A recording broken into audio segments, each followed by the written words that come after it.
we've completed section 1 of the book now. And section 1 was dealing with the entire universe, why it exists, why Hashem created it, and what the purpose of it is, and everything that entails, everything included within it.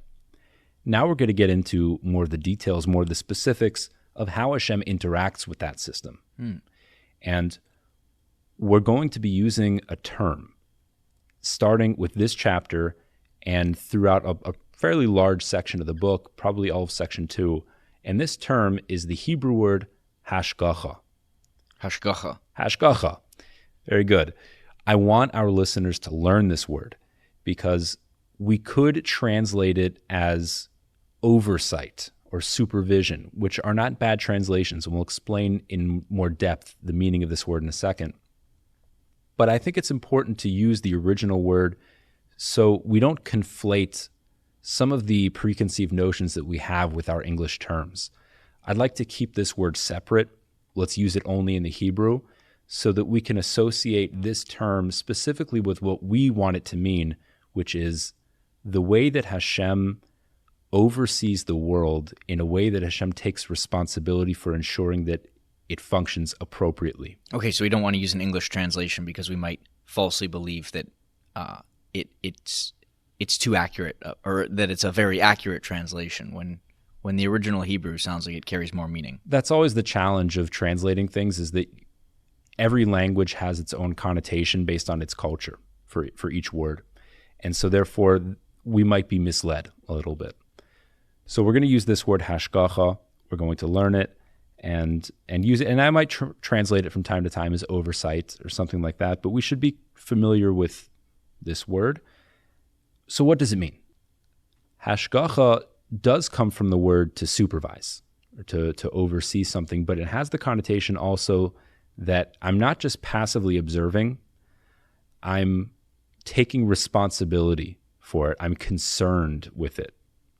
In fact, this word in the Aramaic, the same root in the Aramaic, means to pay attention to or to be concerned about something. And so it's kind of a mix of these two connotations, to be concerned with and to take a personal responsibility for ensuring the success of something, in addition with me overseeing the whole process. Basically being a project manager. Exactly, it is. And Hashem is the ultimate project manager. Hashem created this project called creation, the world, and we explained in section 1 what the purpose of that project is, and he is overseeing the project. And we're going to discuss in a very general sense in this first chapter that Hashem does that, and that there's a difference between the human being and other creations. This term hashgacha might sound familiar if you're familiar with kosher restaurants. Because if you want to eat kosher food, you want to make sure that it has a certification. Someone that can actually attest that the food that you're eating is kosher. So a restaurant, in order to have a kosher certification, the restaurant will have to employ a supervisor called a mashgiach, someone that does hashgacha, this oversight. So that is a term that we can relate to. I'm more comfortable associating that connotation with the word than the word that people usually translate hashgacha to, which is divine providence, which sounds esoteric. What do you mean by that? Well, what does divine providence mean? I think of it as like if I hear that term, I think of like almost destiny, or that God took a direct hand in guiding events. So the second thing you said is accurate, but the first word you chose was destiny, right? Divine providence does have this connotation of something spiritual and intangible and esoteric. I want to stay away from that. Our goal here is to understand on the most rational and tangible level that we can what these systems are and what the world is all about. So to use words like divine providence, I think it's counterproductive to us being able to understand things on a more real way. Okay, so we're looking for practical, and that kind of removes it from the physical world. If we right. talk So about we want to drop the connotation of oversight and supervision, project management, hashgacha. So let's begin chapter 1 in section 2. Yadua muvuarhu, shekol hanivroim kulim shenivru bein ha'elyonim ubein hatachtonim. It's already well known and established, we spoke about at length in the first section, that everything that exists, whether it be in the higher realms or in the lower realms, hine nivru lefisha rasa behem hachma elyoina tzarich v'tay elis l'mashu ha'tachlis ha'kloli shel habriya. Everything that exists was only created because Hashem saw in his wisdom that there is a need and a purpose that somehow facilitates the ultimate goal of creation. Every element that's in creation, it's for a purpose that fits into the bigger picture. V'chol chukaisehum u'mishpatehum hativ'im, and all of their laws and rules of physics, hu chaku v'hutba'u kefi ma shegazara chachma elyoina, they were all embedded in the nature of these respective creations by Hashem as a decree. Now, by the way, that includes things like logic. I mean, we take for granted 2 + 2 = 4. We think that's inherently true, right? Things that are nature. But we have to understand that nature is also a creation. Logic was created as part of the system, which is a little bit mind-boggling. But it was created to fit into the system, and every element of it, all of it was created with a very specific intention for each respective creation. And not only was it created for that intention initially, but it needs to be sustained. Its existence needs to remain for that same purpose. As long as it's fulfilling the purpose that it was created for initially. So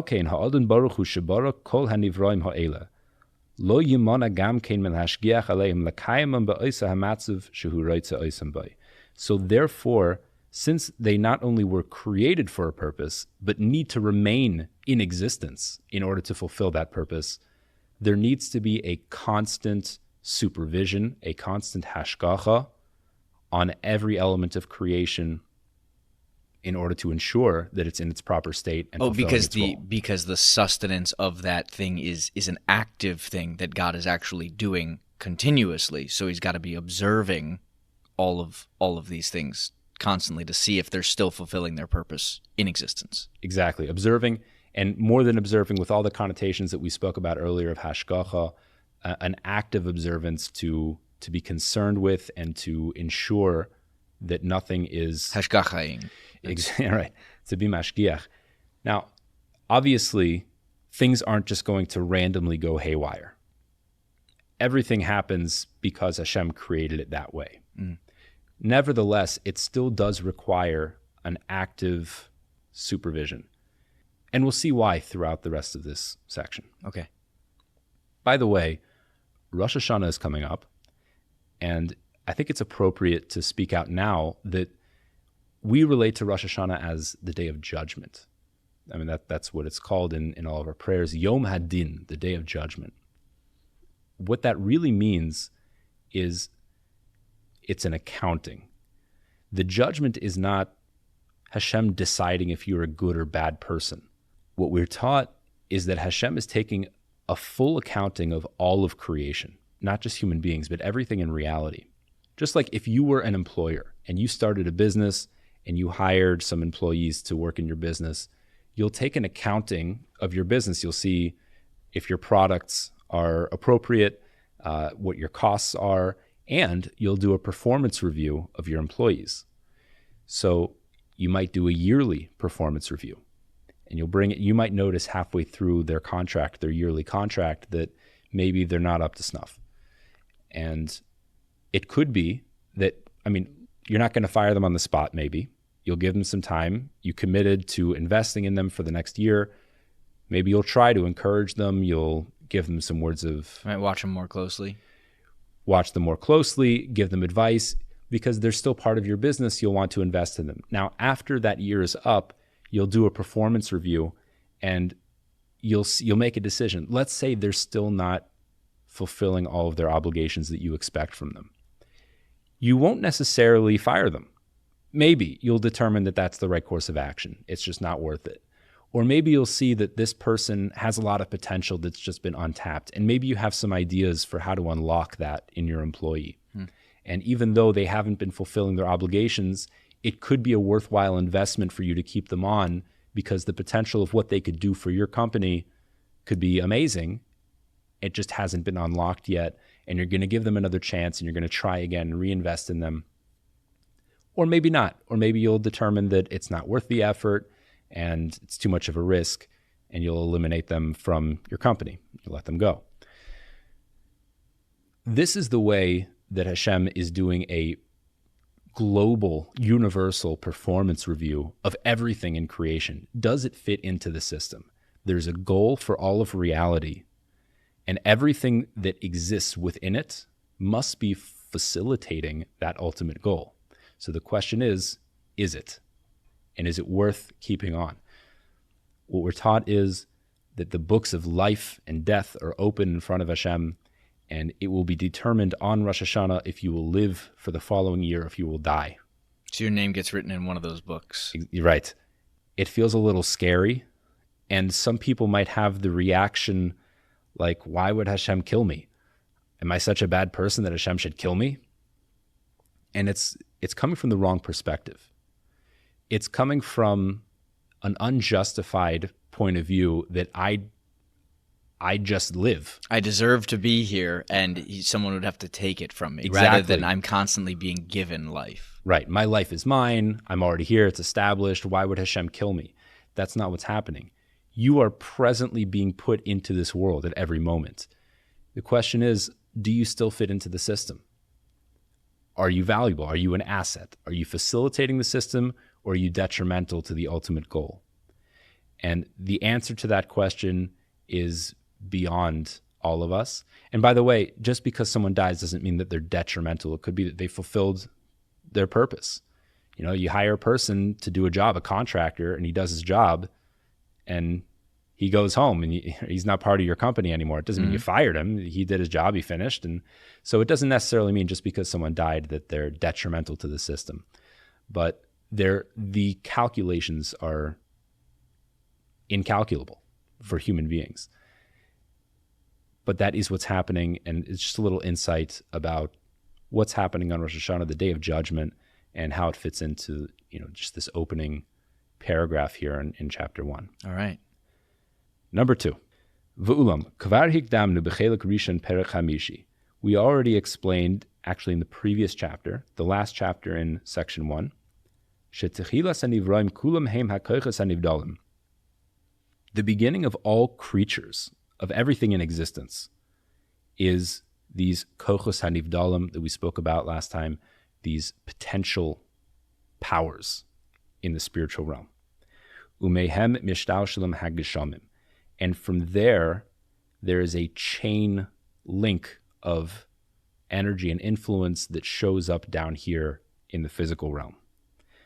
V'hadvarim hageshamim b'chol pratehem hinehem kefi mashe netak eleihem min hakoiches hahem b'frate b'chinusam. These physical things, in all of their details and their specific properties, it's all according to how they're being affected by their spiritual roots. Ve'ein davar katan oigadol b'gashmim shelo yeh loisiba v'shorish b'koiches hanivdalim kefi b'chinosehem. There is no physical thing in existence, whether it be big or small, on any level, that does not have a direct source and root in these spiritual potentials, the kochos hanivdalim, each according to their own properties. V'ha adon baruch hu, hine hu mashgiach al kol eila ha'inyanim, kefi mashe baram, dahainu al kochos hanivdalim barishayna. So the master of creation, the Lord, he is supervising mashgiach on everything in creation, all this whole process, which means starting from the initial stage of the process, which is the kochos hanivdalim, these spiritual potentials, v'al kol hishtaushlusam kefi mashehu be'emes, and the entire process of how it channels down into the physical world. V'kein hu mashgiach gam kein al pekidim shehifkir al nimtzais k'mo shebe'arnu sham. We mentioned in last chapter also that everything that occurs down here in this world has an appointed spiritual force as well that helps facilitate that action. Hashem also has hashgacha over all of those things as well. L'kayim oisam v'espikudasam, so Hashem can facilitate and sustain all of the elements of creation and their appointed forces. Lahasmid lahem hakoyach she'if'alu pu'ulasam, in order to continuously provide energy so that it can carry out its actions. I think I get that. Let's summarize, because it sounds a little bit more complicated than it really is, I think. All right. All we're saying is, in the first part of this chapter, we said that Hashem not only created everything in reality, but also continuously sustains it with existence, and therefore that requires a constant hashgacha, supervision, oversight. With you so far. In number 2, we said that that system is made up of spiritual and physical, which we spoke about in the last episode. Yep. And therefore Hashem, his hashgacha applies to every element of the system and all of its processes, starting with the initial spiritual potentials. Okay. And how that channels down all the way to the physical realm. All right, so he's not, we're saying specifically, he's not just observing what's happening in the physical world because that's the results of the spiritual, he's observing all of it. Right, the or entire vice versa. chain as well. Exactly, and Hashem is not only concerned with what's happening in the spiritual realm and, whatever happens in the physical realm happens. There's a hashgacha over every element of creation on every stage and all of its processes. Makes sense because, most of what happens in the physical world comes from the forces in the spiritual world, except for the fact that we have free will. And so you kind of do need to monitor both halves of the system. Yes. Now that you brought up free will, that takes us to number 3. V'amnam, b'yos shenishtana hamin ha'anoishi b'chol shar haminim. So now, we know that the human being is different from every other species in creation. Shenitna loy bechira v'hayecheles b'mashu loy k'nias hashleimus ochisaron. That mankind was given free will and ability, through which we can acquire our perfection or deficiency. V'nimsa b'bechina zu poel umeinia v'loy nifal. And from that perspective, in that aspect of the human, that we have free will, we are an actor and an impactor, and we are not passively affected. So we're a mover, not a moved. Gam hashgacha olav muchrach shetishtana mehashgacha al shar haminim. So therefore, the hashgacha that applies to the human being must be different than it is to everything else, because we are operating on the system in a very different way. Yeah. So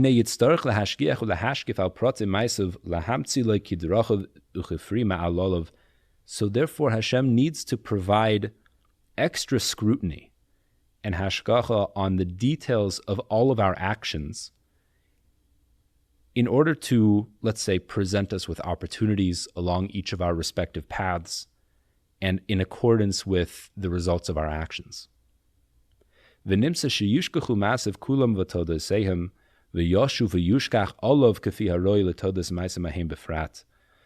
so now it comes out that our actions themselves will have a specific hashgacha over them, and not only the actions, but all of the results of those actions, the ripple effect that'll happen in all of reality. And therefore, there will also be a hashgacha on the man himself who's making those decisions in accordance with the decisions that he's made, measure for measure. If that sounds a little convoluted, he says we're going to discuss this much more later on. Okay. But generally, the amount of hashgacha, this oversight, varies with the actions of the man? That is true. We're not really getting into that now, but to the degree that a person utilizes their free will necessitate more hashgacha. Oh, okay. And this concept isn't applicable to any other type of creation. Anything else in existence, be it rocks or lofty angels, anything. They are all passive. They're all affected by the system, but they're not the effectors. Ve'enim ela kefi ma sheroi l'tashlim haminahu. So therefore the hashgacha on that species in general, let's say frogs, the only hashgacha that's necessary is for the general maintenance of the species of frog, which is necessary in the world. L'kayim eshorish ahu va'anofov kefi ma sheteva v'choik eshorish noisen sheyiyeh. In order to sustain the root and the branches of that species in accordance with its nature and its rules and everything that's required for it to exist in the world. But it doesn't require a specific interest. Aval haminho anoishi, but the human being, she'ishav poyalim uminiyim kamushabe'arnu, that the members of the species of human, we're actors, we're movers, we affect the system and manipulate it. As we've explained, it requires a very unique and specific type of hashgacha, in accordance with what we're causing with our actions, not less or more. And we'll explain much more about this as we continue in this section with God's help. That does conclude chapter 1. It's much shorter than we're used to, but it's a good introduction now, and we'll carry on next time with the specifics of man's hashgacha. Great. I'm looking forward to it.